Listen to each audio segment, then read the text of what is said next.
বুঝছেন তো, সঙ্গ যদি সঠিক না হয় তাহলে সবটাই বাজে খোর হয়ে যাবে, তালটাও বেকার হয়ে যাবে। তাই বলছে করো তাল, সংসার করো, পিতা মাতাকে দেখো, পুত্র পরিজনকে দেখো। আজকে এত বড় ভান্ডারা হলো, এত মানুষের সব দেখো, কিন্তু মাঝে মাঝে কি করবে? করো তাল, করো তাল, করো তাল,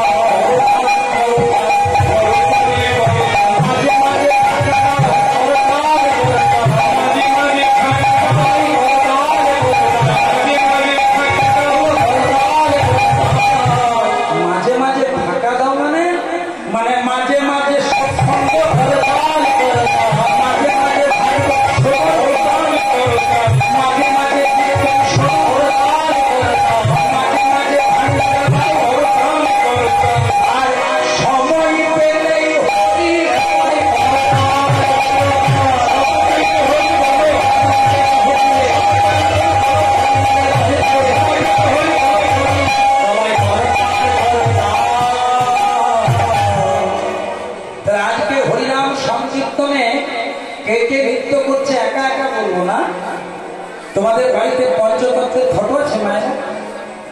5 জনের ফটোটা কিন্তু বাড়িতে রাখবে, হাত জোর করে বলছি, সকলের বাড়িতে রাখবে। আমার একটা কথা তখন মূল্য দেবে। পঞ্চতত্ত্ব মানে মাঝখানে শ্রী গৌরাঙ্গ, নিত্যানন্দ, অদ্বৈতাচার্য, শ্রীবাস আর গদাধর, এই যে কলিকালের 5 ভগবান। এটা ঠাকুর ঘরে না রেখে, যে ঘর আছে ভালো, এমন জায়গায় রাখবে যেন সকালে ঘুম থেকে উঠে তোমার নয়নটা প্রথমে তুমি দর্শন করে দেখো। এটা আমি পজিটিভ ভাইব্রেশনের কথা বলছি। কিছু মেন্টাল ব্যাপার আছে মা। যদি তোমাকে কেউ কোনোদিন জিজ্ঞেস করে কেমন আছো, আমরা কি বলি? ও আছে, চলে যাচ্ছে না। কেউ যদি তোমাকে জিজ্ঞেস করছে কেমন আছো, ধরুন আপনি শরীরে ব্যাধিতে ভুগছেন, আপনার ঘরে অর্থনৈতিক অবস্থা খারাপ, কেউ আপনাকে জিজ্ঞেস করছে কেমন আছো, আপনি বলতে থাকুন দারুণ আছি, ফার্স্ট ক্লাস আছি, মাইন্ড ব্লোয়িং, ফ্যাবুলাস, কথা বলে দিন, দারুণ আছি, ফার্স্ট ক্লাস আছে। এটা একটা পজিটিভ ভাইব্রেশন। এগুলো সাধারণ জিনিস নয়। আপনি খারাপ আছেন, ভালো বলছেন, ভগবানের রেসপন্সিবিলিটি আপনি বাড়িয়ে দিচ্ছেন।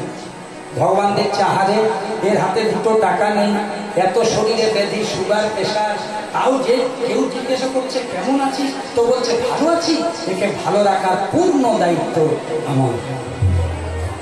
আর আপনি ভালো আছেন, খেতেও পাচ্ছেন, মাখতেও পাচ্ছেন, পড়তেও পাচ্ছেন, আর যখনই কেউ জিজ্ঞেস করছে কেমন আছেন, আছি অমনি, ভালো নাই ভাই। ভগবান বলছে একে খারাপ রাখার ফুল গ্যারান্টি আমার।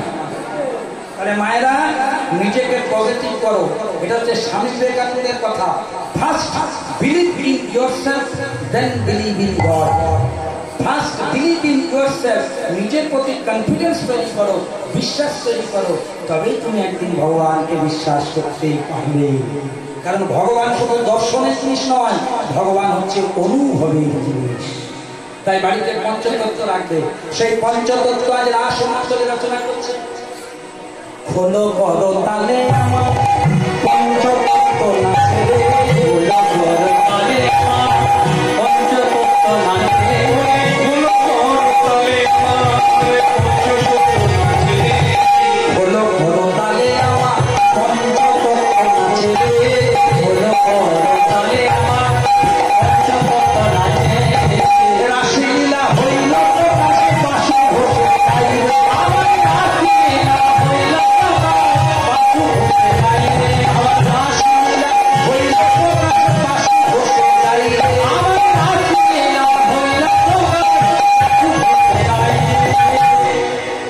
এতক্ষণ আমরা গৌরাঙ্গ সুন্দরের মনে রাসের ভাবনা প্রকাশ করলাম।